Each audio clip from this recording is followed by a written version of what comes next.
I was asked to do a video on this, and it wasn't the first time I've been asked. Asked. I can't say the damn word.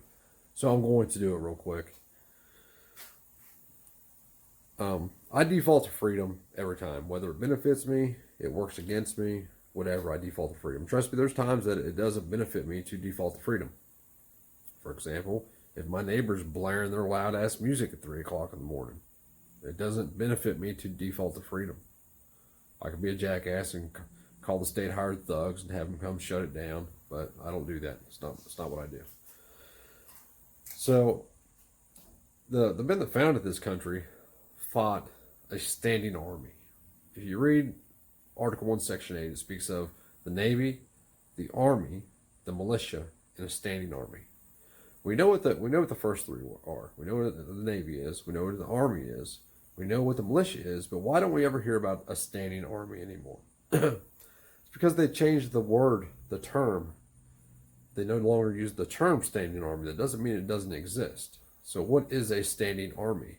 A standing army is a force embedded within the communities by those in power to enforce the rule of those who are in power.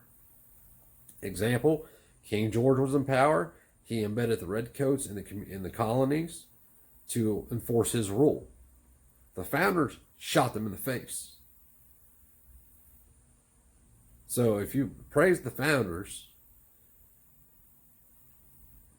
praising the thin blue line is kind of counterintuitive.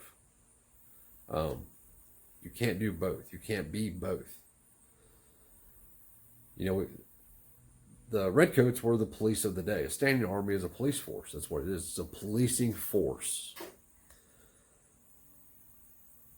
For the first over 60 years of this country, we didn't have police forces. We didn't have police. We had a sheriff who then was appointed in each county or parish, and then we also had our elected officials, judges and prosecutors. If a crime had been committed against us, we would gather the evidence, take it to the sheriff. The sheriff would investigate that crime, and if he's seen fit, he would file an affidavit for a warrant through an elected judge.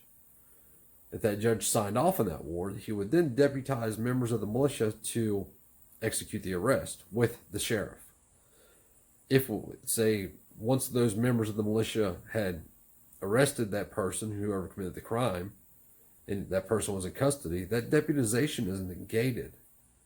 They are no longer deputies. That way, nobody ever has authority over anyone except in the time of an arrest when a crime has been committed. That's it. Zero. That's it. That's the only time.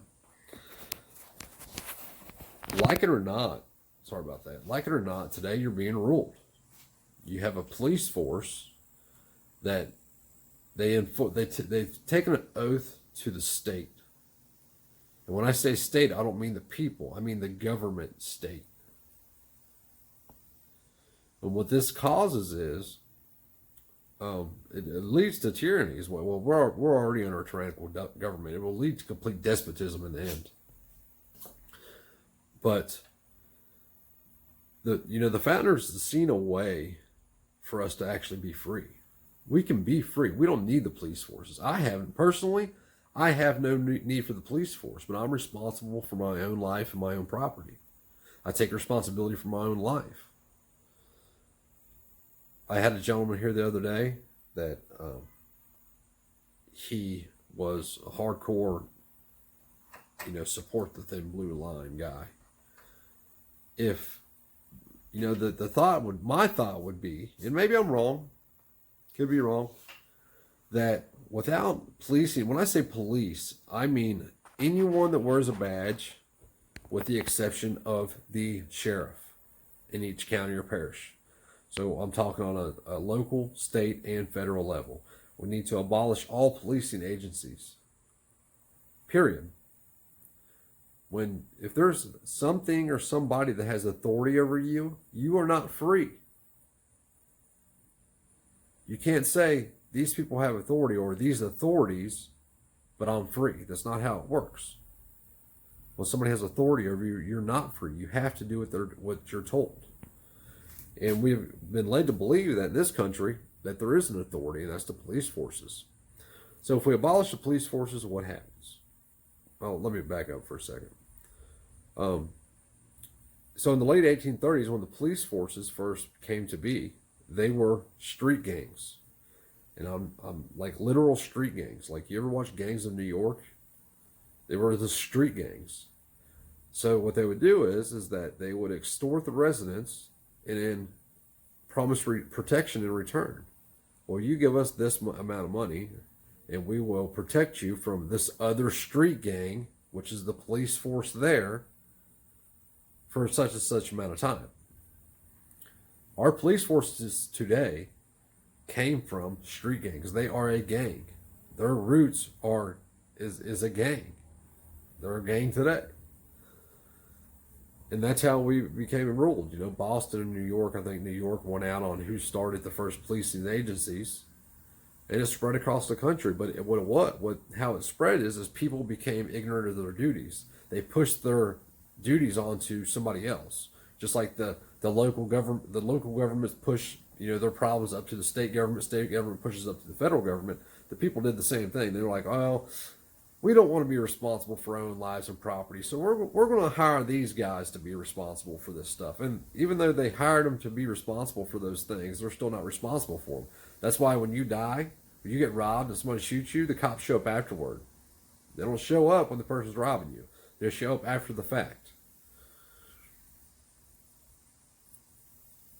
The police forces took an oath to the state. That's why they enforce unconstitutional laws. They don't care what the law is. They don't care what it says. All they know is that they can do what they want to do because they have the golden pass. The little tin star in their chest. So that's why I am anti-police. Even if the police forces benefited me, which today, like, I don't get tickets. I'm not bothered. You know, they don't bother me today. But they're bothering somebody somewhere. They're violating somebody's rights somewhere. And when they're violating that individual's rights, they're violating my rights. Even though it doesn't affect me today, they're still violating my rights. So this person that asked me to make this video also asked me about when our rights were first violated. I would argue that our rights were first infringed upon with the adoption of the police forces. On a large scale, our Second Amendment rights were infringed upon with the NFA, because not only did they, you know, that the NFA came out of an assassination attempt on Roosevelt. Oddly enough, it was with a pistol, not a rifle. But they restricted short barrel rifles, short barrel shotguns, gangster guns is what they called them at the time, full autos. They restricted all those things. They put a $200 tax on them, thinking that, well, if we tax it, then these gangsters can't get it. But the gangsters have money. That, you know, they're gangsters. Criminals don't give a shit about the law. You can make whatever law you want. Criminals don't care. They don't care about them. That's why there's murders still today. Murder's been illegal for how long? And sorry about that.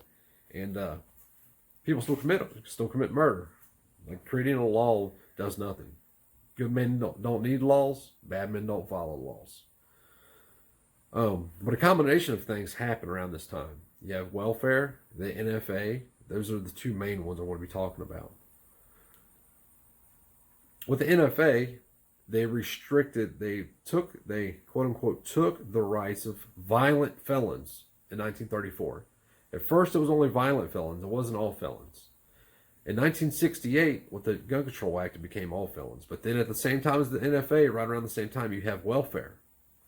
So now the productive is being stolen from, taxed, to pay for the unproductive. Whether that was directly their fault or not, it doesn't matter. If I can't feed me, then I shouldn't eat. That's what this country is. That's the core of this country.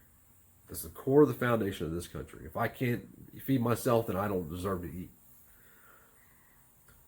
So over time, though, when you have a welfare policies, what happens is more people become dependent on that policy, on that socialist program, until you get hold on, I wanted to be talking about two things here, so stay with me.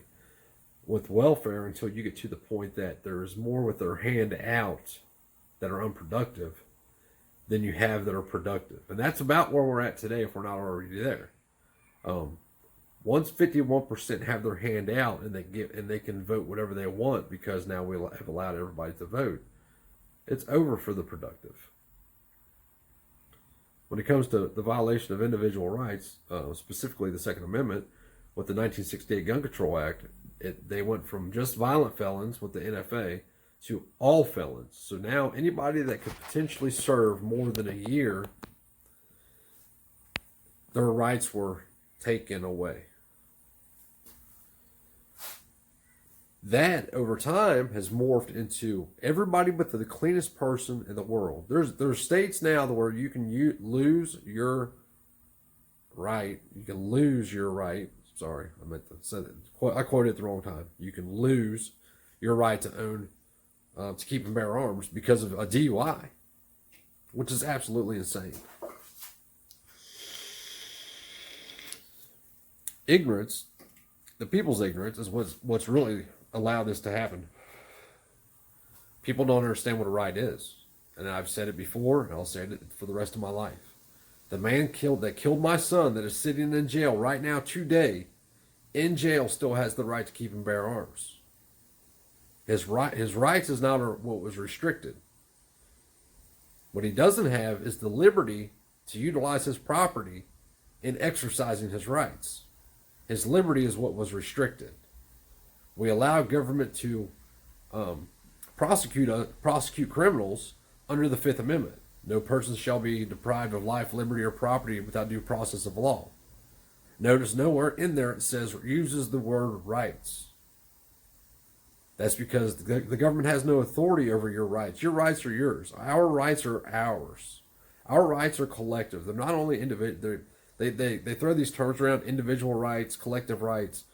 Our rights are individual. My rights are mine, and your rights are yours. But they're collective also, because when your rights are violated, my rights are also violated. Because if I allow them to violate your rights, it's only a matter of time before they're violating mine. Like the Second Amendment, for example. We have allowed them to violate felons' rights for so long. That has now morphed and moved on past just violent felons. If that felon is so violent, why did you release them from prison? That's the real problem. That's the real issue here. It's not that the dangerous felons get firearms. They're going to get them anyway. There's not a felon in this country that woke up this morning and said, I want a firearm, that doesn't have one right now. The genie's out of the bottle when it comes to firearms. There's over 400 million firearms that they know about. That's not including 80%ers. That's not including the ones the guys made on their own. But the police enforce these quote unquote laws that restrict and strip rights from the individuals. And as long as we allow that to happen, it's only a matter of time before it's you and I. And that's what we're seeing now. That's why we're even having the conversations. The video I posted, sorry guys, I posted the video the other day about the 10-round restriction question from Guns Coast to Coast. If we would have never allowed them that first inch, they would have never taken the miles and miles they've taken. And the police are the ones who enforce this. You can blame it on Nancy Pelosi all you want. You can blame it on the Democrats all you want. You can blame it on the Republicans or Donald Trump. I don't give a shit who you blame it on. Those people are not the ones kicking in front doors. Those people are not the ones pulling people over and jerking them out of their car and searching their car. That's the police forces doing that shit. The police have instilled so much fear into the people. The people no longer enforce the Constitution, and that is our duty. We have a duty to enforce the Constitution. But the government made it illegal for us to enforce the Constitution. The police enforce those laws that stop most people from enforcing the Constitution because they are afraid of going to jail. They're afraid of losing their life, which are both very real possibilities. People always want to quote the U.S. codes. U.S. Code 42, or whatever it is. I forget now. U.S. Code 18, Section 242. I think that's what it is. You go ask your sheriff to enforce that on Hillary the next time she's rolling through town. Matter of fact, ask the sheriff to enforce it on his deputies, because that's what they're part of that. He's gonna laugh at you. It's up to the people to enforce that. But right now, because collectively there's not enough of us to have enough force to be able to enforce that. If I go arresting Hillary when she rolls through Forest Park, guess what they're going to do to me? They're going to take me to jail, and since I'm not built for a cage, they're going to kill me.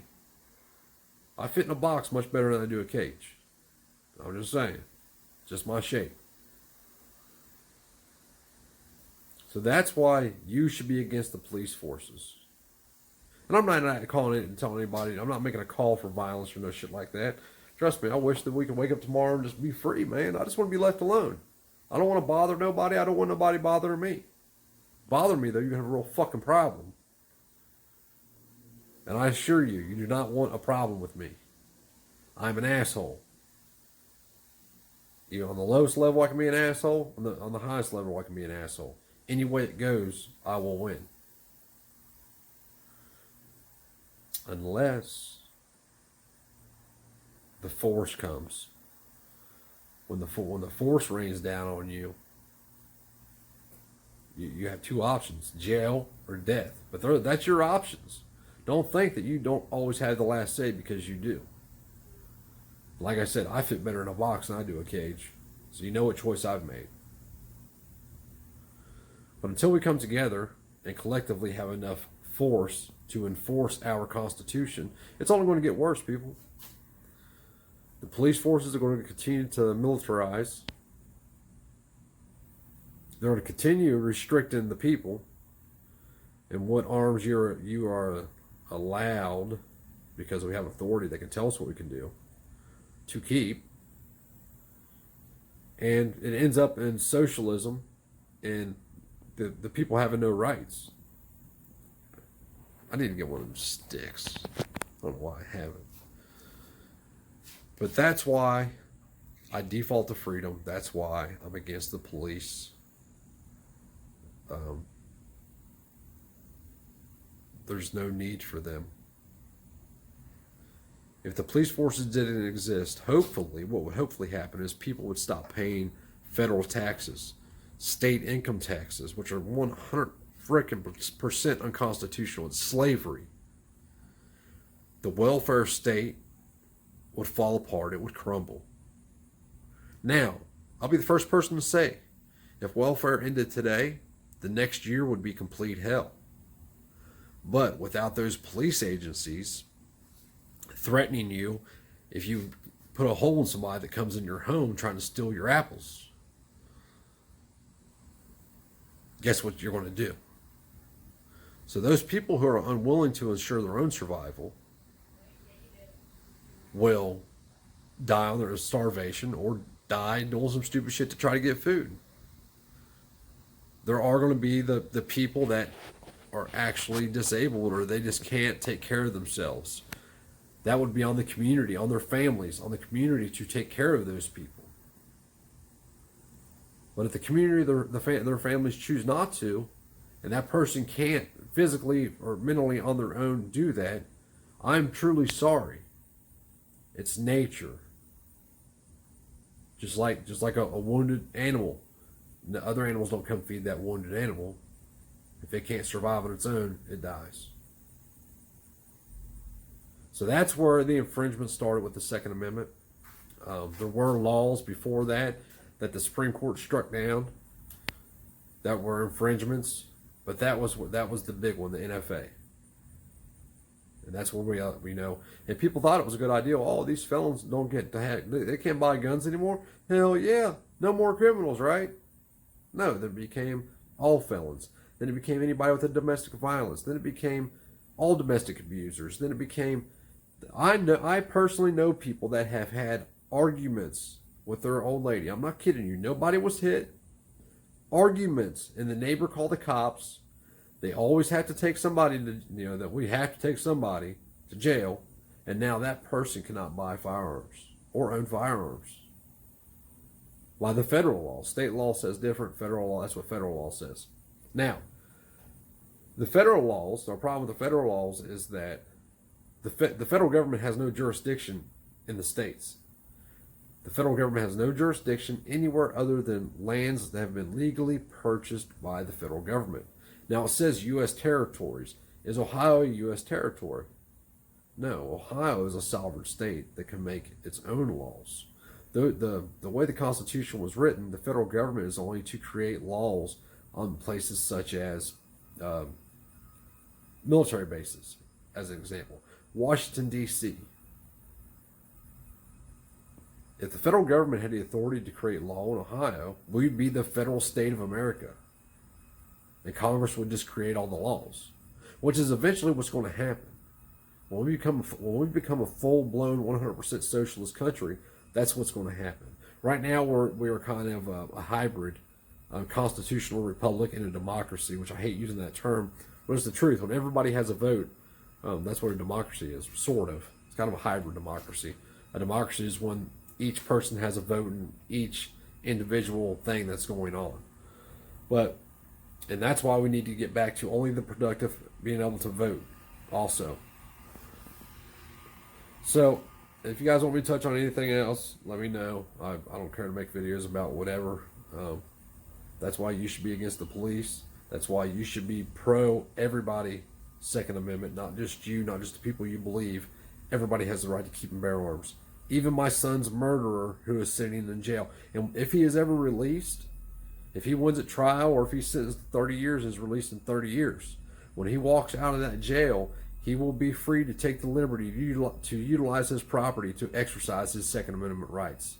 You cannot lose your rights. Your rights cannot be taken. You cannot give them away. You can choose to not exercise them. And a lot of people do. They choose not to exercise them because of fear. Fear of the what? The police forces. Doing what?